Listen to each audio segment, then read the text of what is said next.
नमस्कार दोस्तों, जय जोहार। मैं कौशल तिवारी और विघ्निया संध्या में आपका स्वागत है। सवाल ये नहीं है कि आयुष्मान भारत के तहत इलाज करने से अब बहुत सारे निजी अस्पताल मना कर रहे हैं। छत्तीसगढ़ में प्राय सभी निजी अस्पताल गरीबों को आयुष्मान भारत योजना के तहत इलाज करने से इसलिए मना कर रहे हैं क्योंकि पैसा उन्हें सरकार से नहीं मिल रहा है। भर्ती वे कर रहे हैं जिन मरीजों को, उन्हें यह कहा जा रहा है कि वे नगद दें, क्योंकि जब तक सरकार पैसा नहीं देगी वे इलाज नहीं करेंगे और इसे लेकर राजनीति गर्म है। वर्तमान विष्णुदेव सरकार इसका ठीकरा पिछले भूपेश सरकार पर फोड़ने की कोशिश में लगी है ताकि राजनीति साधी जा सके। लेकिन दूसरी तरफ लोकपाल नियुक्त नहीं करने की वजह से देश भर के 432 विश्वविद्यालय को विश्वविद्यालय अनुदान आयोग ने डिफाल्टर की सूची में डाल दी, जिसमें छत्तीसगढ़ के 11 विश्वविद्यालय हैं। लेकिन यह भी कोई सवाल नहीं है और न ही कोई मुद्दा है, क्योंकि जब इस देश में बेलगाम होती महंगाई मुद्दा नहीं रह गया, बेरोजगारी पर कोई सवाल पूछने को तैयार नहीं है, मोदी सरकार ने अपने 10 साल के कार्यकाल में 205 लाख करोड़ का ऋण कैसे ले लिया, यह भी सवाल नहीं है। और न ही यह भी सवाल है कि पड़ोसी देशों से हमारे संबंध खराब हैं, और सवाल यह भी नहीं है कि इस दौर में कारपोरेट क्षेत्र को मनमाना छूट दी गई।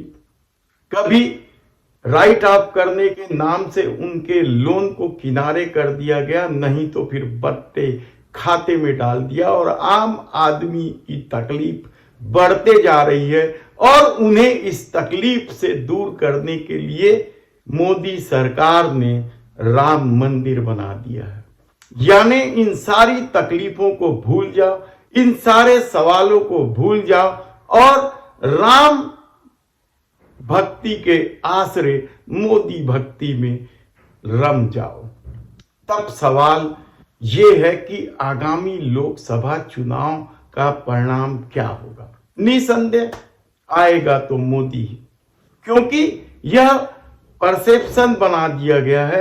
इस नैरेटिव को सेट करने के लिए सब तरफ राममय वातावरण निर्मित किया जा रहा है, तो दूसरी तरफ इंडिया गठबंधन में जबरदस्त खलबली है। यह खलबली तब मची जब राहुल गांधी भारत जोड़ो न्याय यात्रा के तहत पश्चिम बंगाल में प्रवेश करने वाले थे।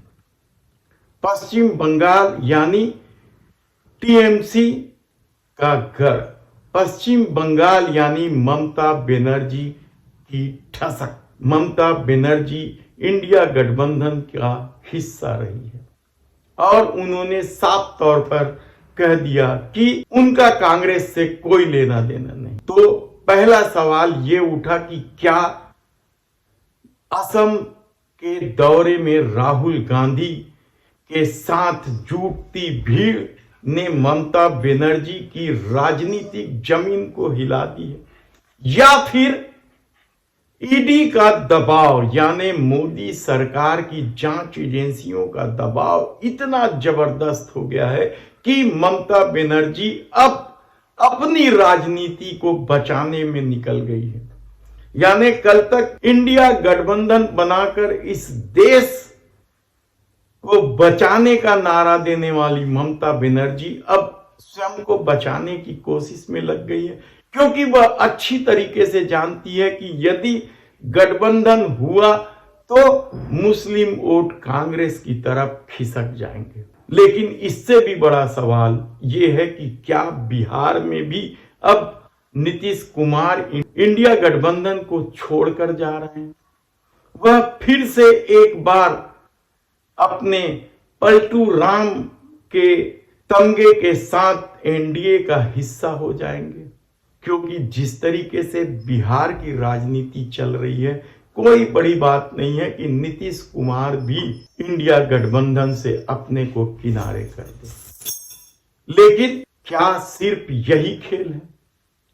क्या आरएसएस के हाथों में चली गई है जांच एजेंसी?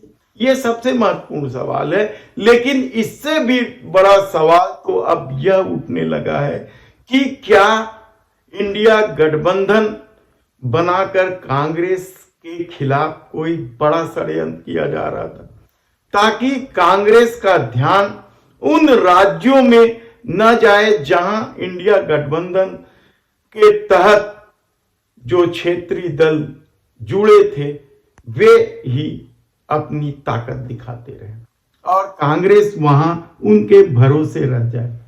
ये क्या साजिश का हिस्सा था?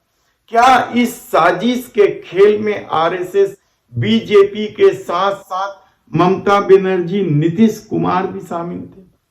यह सवाल इसलिए हो रहा है क्योंकि इंडिया गठबंधन की नींव रखने में ममता बनर्जी और नीतीश कुमार की महत्वपूर्ण भूमिका रही। और यदि दोनों ही अब ठीक चुनाव के पहले अपने को इससे अलग रखने की घोषणा कर रहे हैं, तो क्या यह एक साजिश थी, पहले से तय थी कि कांग्रेस को आखिरी समय में धोखा दिया जाएगा और वे चुनाव के बाद एनडीए का हिस्सा हो जाएंगे?